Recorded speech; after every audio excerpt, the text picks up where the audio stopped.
All right, welcome back to the Survive, Scale, Soar podcast. I'm your host, Jeremy, and this show comes in two formats: Real Talks, which is just me and the mic talking about what's happening in the world and how it relates to your business, and Success Talks. And that's where I get to interview some of the top people in their respected industry, and they share with you, the audience, what has made them successful. And today is a Success Talk, and I'm honored to have an amazing guest on today, Megan Behan with Team on the Rise. She's also a licensed broker, brokered by EXP, and has her Team on the Rise, which services the greater Montgomery County area. How are you today, Megan? I'm doing pretty good. How are you today? Oh, doing great. I've been waiting on this. We've talked about this for so long, and it's good to have you on the show because I think some of the things you're going to share today are going to help a lot of people that are listening to this episode. Yeah, Not just in real estate, but just small business in general. And I think some life lessons as well. I hope so. Well, Megan, tell me a little bit about Team on the Rise. Who are y'all? Where do you serve? So we are a small, very nimble team. We service the Lake Conroe area and the surrounding counties. We do a lot of business in the adjacent counties like San Jacinto, Grimes, Walker. We're finding that more and more people are starting to push north, wanting a little more elbow room and wanting a little bit more affordability. And so they're the people that are escaping the more crowded areas south of us. And we are just seeing it's growing year after year. We're seeing more and more people. It's that migration north, right, to It the free is. land, right? More Yeah, space. yeah. That's awesome.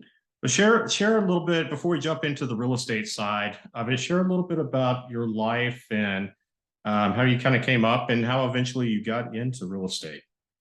Well, I grew up in Florida and I played on the junior tennis circuit globally. I started obviously playing in Florida tennis, Florida juniors, and then USTA nationals, and then internationally.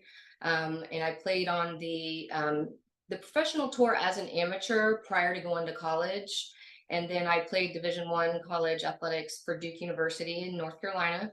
And after graduation, I decided 2001 was a challenging time to exit college, how the market cycles, and it was a very challenging time to get a job. And so I ended up landing in the New Orleans area where my significant other at the time was. Number one, for affordability, because we could not afford Florida at that time. And I ended up taking a tennis teaching job as the head tennis pro at the Lawn Tennis Club, which is one of the oldest tennis clubs in the United States, and had a really wonderful experience there for a few years. And then Hurricane Katrina booted us out of there in 2005. Mhm. And so we had literally just bought our home in August of 2005. We Oh, hadn't owned wow. our home 30 days and the hurricane hit. And I remember sitting at my parents' house in Florida where we had evacuated to. And I looked at Mike, my husband, my then husband, and I said, "Where do we want to go?" And we were like, "Okay, let's figure it out." And we ended up in Texas. His company ended up bringing all the displaced workers to the Houston branch. And we just kind of bounced around from one evacuation hotel to the next. And then during my time off, if you will, I found this little Lake Conroe. And I said, "There's a cute little house up on this Lake Conroe. Let's go check it out." And we drove up one afternoon, and it was literally at sunset, so we could not have set the setting was beautiful. And the moment we pulled in the driveway, I said, "This is going to be my home." And it just, we have not looked back. We've hit our stride and just gone from strength to strength since we relocated in 2006. Yeah, I've been up on Lake Conroe, and those Conroe sunsets are amazing. It's spectacular. And I spent a couple years working as the head tennis pro at Bentwater. And then 2007, end of 2007, I started thinking about making a change. I knew that, being a tennis player had been my life, and I was ready to start exploring other endeavors, and I decided to pursue my real estate license in 2008. I got my license, and yeah, another wonderful market cycle to enter, 2008, mortgage meltdown. But one of the clients that I worked with at Bentwater was actually a foreclosure broker. So he handled and specialized in the disposition of all the distressed assets in the Houston metro area. And so I cut my teeth at a time in the market when that was really what was going. And I spent a lot of time, and I didn't work with a single normal transaction because we only represented the asset managers working with the banks. So, I spent a lot of time just doing, learning BPOs from some of the brokers on the team, learning monthly status reports because that's what the asset managers were looking for, making calls, fighting with utility companies at that time, and having to do the calls for the cash for keys for tenants that they were paying their rent every month, but the landlord was not paying his mortgage. So I really learned a lot of what goes into that side of the industry, and I learned that it's not for everybody. It's a rewarding side of the industry to the extent that if you've got really good systems in place, that it can be something very successful, but you have got to have very good systems because those banks have expectations, and that's, you live and die by the strength of your team when you're doing moving the type of assets and the amount of assets that we were doing. That's awesome. And before we jump into the next question, there was just a lot there. We could spend a couple hours unpacking. Yet, Yeah. I want to go back. Like you made some changes, like at probably some of the most unopportune times. Yeah. Yet, I would think you would agree, though, that you coming in during those times or making those life changes at those times, what did that do for you as a person? It really taught that you have a couple of choices when you are presented with something as catastrophic as a national disaster. We saw and were surrounded by people that were just going through such horrendous things, and in those moments you have a decision to make and a choice to make, and it's in the I guess, if you want to, for lack of a better word, those dark hours. Those are the character building moments. And my husband and I, we had literally taken all of our savings and bought our home in New Orleans. So we had barely any money to rub together. We had, I guess you could say, we had driven right around 10,000 miles because of all the evacuation that we had to do. And because it wasn't just an isolated disaster zone. You had to drive all the way around because there was no gas, there was no restaurants, there was no grocery stores. There was nothing available. We were getting MREs from the government, at our once a week pickup stations in New Orleans. So when we went back to the parish, which is what they call counties there, it was for many, many, many weeks and months a disaster area. And it's those moments where you're really tested as a human, that you and the choices that you make. And we really looked at it as an opportunity to seek out a better life. We weren't native to New Orleans, and so we weren't tied there. We weren't entrenched in the culture. We appreciated the culture. We love Mardi Gras. We love Jazz Fest. We love everything that it has to offer. But it really wasn't our home. And so, and Texas wasn't even on the radar, I'll be honest, but landing in Texas afforded us so many more opportunities that we could never have even imagined, especially as a young 20-something couple.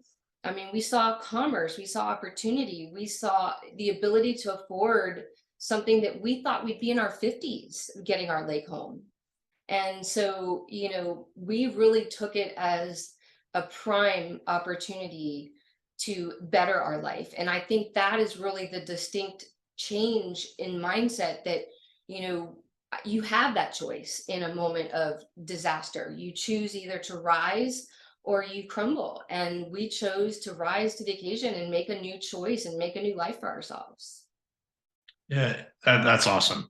I mean, we could end right here, and I think if you just take that alone, that you have a choice. Yeah. And you came into the real estate industry at a not so good time. 2008 to 2010, I could remember, like, the HAR, which is our board for the local real estate agents in Houston or greater Houston area, declined severely. Yeah. And a lot of people left and ran away from the business at that time. And you're like running towards it. And what did you learn going through that experience? It wasn't an easy experience, No. but it sounds like you learned a lot about yourself. And how did that help you in your real estate business moving past that? It's what I try to coach my new agents to is that it's not in the easy times that you learn what you're capable of. It's in the challenging times, because it really, you have to do the work of real estate. You have to develop the systems and the consistency, and really learn to hone your skills. And if you have bad habits, they get revealed in that. So I started in a moment where it was a completely imploded industry, essentially. And so, I will be honest, the first few years, I did very few normal transactions when I was with the foreclosure broker. I didn't represent buyers and sellers. I represented banks. So I was very fortunate in that sense that I had income coming in for those first few years.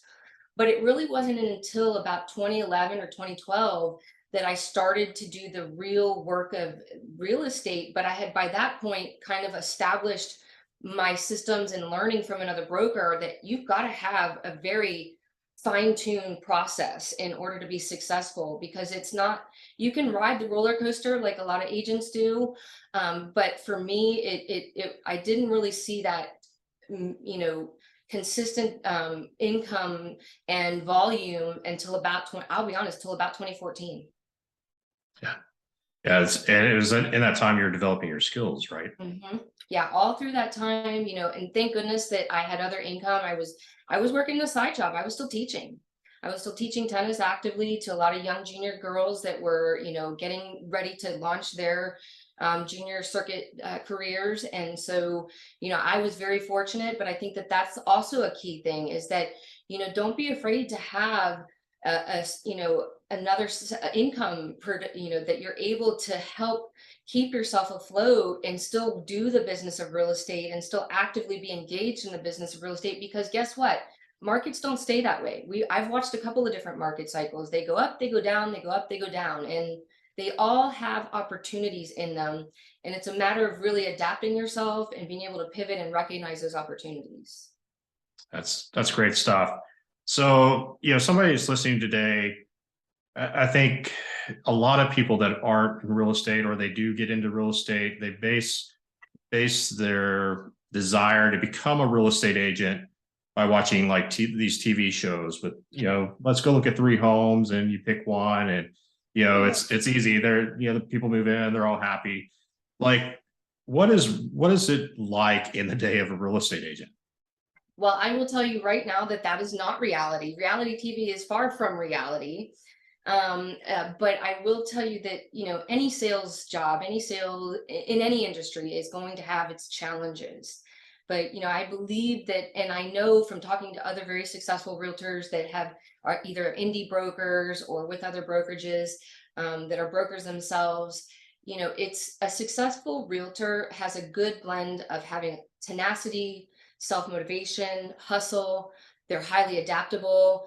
They have a strong willingness to continue their own personal development, and they have the capability of pivoting, recognizing when it's time to pivot, because all markets shift. That's part of being in sales and part of, being in the world that we live in. We can't control the big market conditions, but we can control the actions that we do when we're facing those different conditions. Yeah, absolutely. I had a great conversation with somebody earlier that's stepping into coaching with me, and one of his questions was like, I need to, or what a question really is more of a statement is, I need to kind of learn some of the new stuff that I need to be doing in order to be successful in this market. And I was like, sometimes it doesn't have to necessarily be the new stuff. It's just doing this. Yeah, it's just doing the stuff that's always worked and you might not be doing. So it's about having that persistence, that consistency in the business, and activities, and being intentional in it. So that's all really good stuff that you shared there. Would you say would be your number one lead source? People always say, well, what do you do to get leads? And I was like, there's 100 different ways. Which one are you going to commit to? Yeah. What's one of your main lead sources? I would say that it's been a good blend. I think that you have to have multiple streams of lead generation sources coming in, and how you handle them is still consistently the same across the board. And it's the what you focus your energy on will obviously flourish the most, but it's still the same principle across the board, whether it's your sphere, whether it's Zillow, whether it's online leads, Redfin, you name it. But I have found that the last couple of years, it's been a good blend of some different online sources that have provided us lead, but primarily the sphere income, our sphere, because those are the people that really know you. At the end of the day, real estate is still a relationship business. I don't care how many companies come in and try to say, oh, we're the next big thing and we've got a new way to do it. It's hyper local. It really comes down to the relationships that you foster and nurture and cultivate over the years. Absolutely. It's one of those businesses where they have to trust you. I mean, it's their biggest asset typically that Yeah. you're helping them move, and they want to trust the person that they hire to either sell the home or buy the home. Yeah, and it's not some online person, somewhere far away that's going to get the job done. It's going to be someone who's in the trenches, living locally, with local knowledge on the pulse of what's going on in the community that can really help them to make an informed decision. Absolutely. What do you think is the biggest challenge you've faced since being a real estate agent? Oh man, there's so many, but I would actually say I'm going through that right now. The last few years, it's been incredible as a realtor, and I think that's been, almost one of the things that I have to say as a cautionary tale. Don't base your, expectations of how things are going to unfold when the market is on a high or on the way up, because the reality is it can be, you have to be willing and able to pivot, just like I coach my team. When times get tough, you have to start really looking at what are income producing activities, and what are things that you need to start shedding, and shed them quickly. And I think it's an important thing to focus. Where are you spending your money? Because perhaps you really need to take what you were spending somewhere else and focus on your sphere, on the things that are actually bringing you business. And it's really that adaptability. And with my right now, I'm having to look at the expenses that I've had the last few years, because I had so much money coming in, and really starting to, with a fine-tooth comb, go through and look at my profit and loss and determine what is unnecessary. I've already started doing a lot of cutting, because it just, when the market shifts, you've also got to be ready to shift and still stay profitable, and still stay, actively engaged in the business of real estate, so when the market does go back the other direction, that you're ready to take off with it. Yeah, I think when times are good and the money is coming in, it's easier to buy tools and all these things that kind of come along. Shiny The objects. shiny objects, the things that are reoccurring month to month, and then when the market changes, you kind of go back and look. And I had this the other day. I was at Zoom webinar. I haven't used Zoom webinar in 2 years yet. I've been paying for it, and so I saved myself $1,000. I don't use it anymore. So. Yep. I think it is key in any type of market, even when things are good, to go back and just occasionally look back and say, okay, is that really giving me the return on investment that I thought it was going to bring? Bingo, 100%. What has been one of the biggest wins in your business? I when I think about it over the years, it's really been taking that step to launching my own team. Having the courage to not get complacent, and stay within the safety of the organization of where I was, because of the glamour of it, and the reputation where I was at. And so it took a lot of courage to step off of that ledge, if you will, and fly on my own again, because you get very comfortable with all of the resources that are brought to the table. And then you have to then look at, how do I recreate that? How do I rebuild those systems for myself? And it takes a lot of courage to, make that first step, but boy, is it worth it. It's Yeah, you're building something for yourself, right? Hmm. Yep. What do you think? The market's always a question that I get. How's the market? And I coach my agents to always say it's great because it is great in one aspect or another.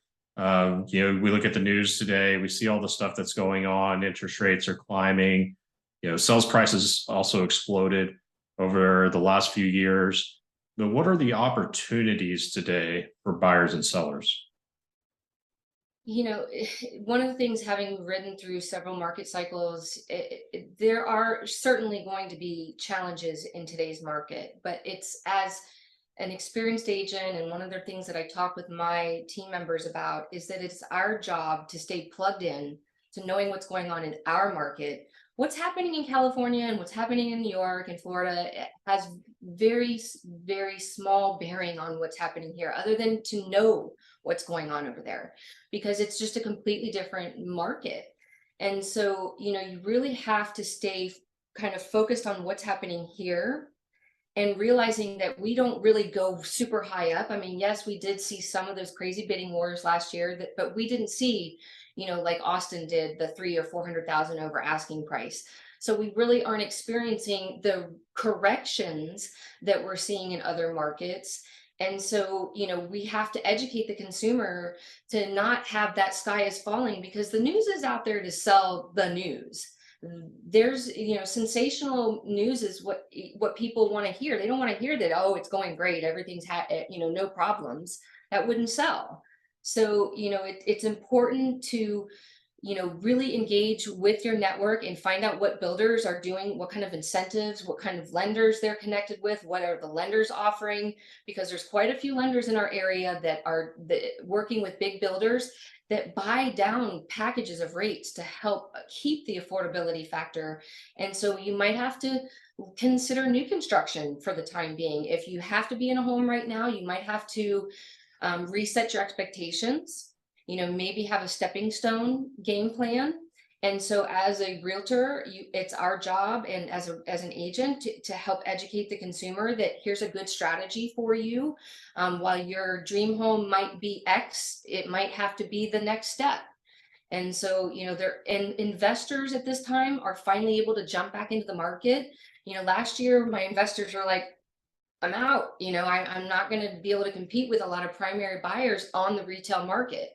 And so now we're starting to see investors starting to creep back in, because there is a lot of opportunity that is coming to the table. So, no matter what market we're facing, it is our, fiduciary duty to make sure we are informed enough to help our consumers and our buyers and sellers, to make some of the important decisions. And part of that is knowing what's going on in our local market. Yeah, it's amazing. Like you could go 5 miles away from here and the market's completely different. And Correct. it could be a different market within a particular price point. And Yeah. so hiring that local agent that has that knowledge is critical, because if you're trying to get that information from Twitter Mhm. or any of the social medias or from the national news media, you would think it's your Chicken Little and the sky's falling. Right. And that's not necessarily the case. There's creative There. financing. There's getting sellers to negotiate, or negotiating with the sellers to buy down points. Yeah, and Um, there are other loan programs out there available for very responsible, buyers that have their financial house in order. There's great programs for investing that doesn't, require them to get, involved with a lot of the high interest rates. And so, partnering with an agent that is able to help the client find some of these alternative ideas, that's really our responsibility. And I also think competency in your market is a huge deal. I want my agents to know their market, not just, try to help somebody and they know nothing about their local area. It's a huge disservice. And, that's one of the reasons why we have a referral network, that we rely on those agents to help guide, our mutual clients to a win-win. yeah, absolutely. That's great information right there. Go with somebody local, with somebody that has the knowledge. Um, so someone's listening today. Maybe they're a small business owner, So real estate, maybe not real estate. What is one piece of business advice that you'd like to leave our listener today? I would say choose wisely who you surround yourself with. And, as you continue to develop, that may change over time. That everybody knows that the five people you choose to surround yourself with, are as a reflection of, where you're at. And I think that the other side of it is also don't be afraid of failure. Embrace failure because it's oftentimes the most incredible nuggets of knowledge and learning opportunities get revealed to you in some of your darkest moments. And we can't be afraid of having those learning opportunities come at us. And sometimes people get so focused on, oh, I got to have success, success, success. And the reality is sometimes your losses teach you more than any of your wins could ever teach you. I 100% agree. Yeah, I tell people if you're not failing, you're not learning anything. You're not going to get very far. Yeah. Awesome. All right. So you gave a piece of business advice. What about life advice? Just everything you've experienced in your life, even up till today, the Hurricane Katrina, the moving around, the coming into the market at a tough time. Like what piece of life advice would you give? Protect your mindset, protect your well-being, have the systems in your business, time block those important appointments for self-care. Don't be afraid to reach out to the people around you. I am the first person to acknowledge that I am one of the people that very reluctant to go out and ask for help. And because I am like, I got to figure this out myself. But I have learned in my many years of being in this business that sometimes what you may be struggling to figure out, someone else has already gone through, or they're in the same situation but they have a different approach to it. And so one of the things that in one of the mastermind groups that I've been involved in, they said that no success in the world can compensate for failure in the home. And it's so true. If you're sacrificing everything at the altar of success for your career, it's not a sustainable business model. It really isn't. And so I coach my girls on my team that, no one gets to the end and says, gosh, I wish I worked more. They get to the end and say, I wish I had spent more time with my loved ones and doing the things that bring me joy. And so I would say that, as realtors, we have a tendency, because we don't have a set schedule. It's not a normal 9 to 5. Really be protective of your time off and your time with your family, and protect your well-being. I think that is really what will help you sustain in the long run a career in real estate. That's great advice. That's great advice. Megan, you've dropped a lot of knowledge today that I know people that are listening in, they're going to get some things that are going to make some changes in their life in a big way. So much there. And I'm going to go back and listen to it again because there were some things that I caught that I was like, oh, that's really, really good. So I thank you for taking the time today. How can people connect with you and your team? You can find us on Instagram at Team on the Rise, or Facebook at Discover Montgomery County. And in the coming months, we're rolling out a brand new website, teamontherise.com. So keep an eye out for that as well. Great. Make sure you go there and visit and follow them on social media. They have great posts. It's not all about real estate too. It's also a bunch of activities that are going on in that area. If you haven't been out to Lake Conroe or anywhere in Montgomery County, lots of great food, lots of great music, all sorts of good things. So make sure you connect with Megan and her team so you know what's going on out there. Megan, thank you again for taking the time out today. And it was an honor to be able to talk with you. Absolutely. Thank you. All right, until next time, onward and upward.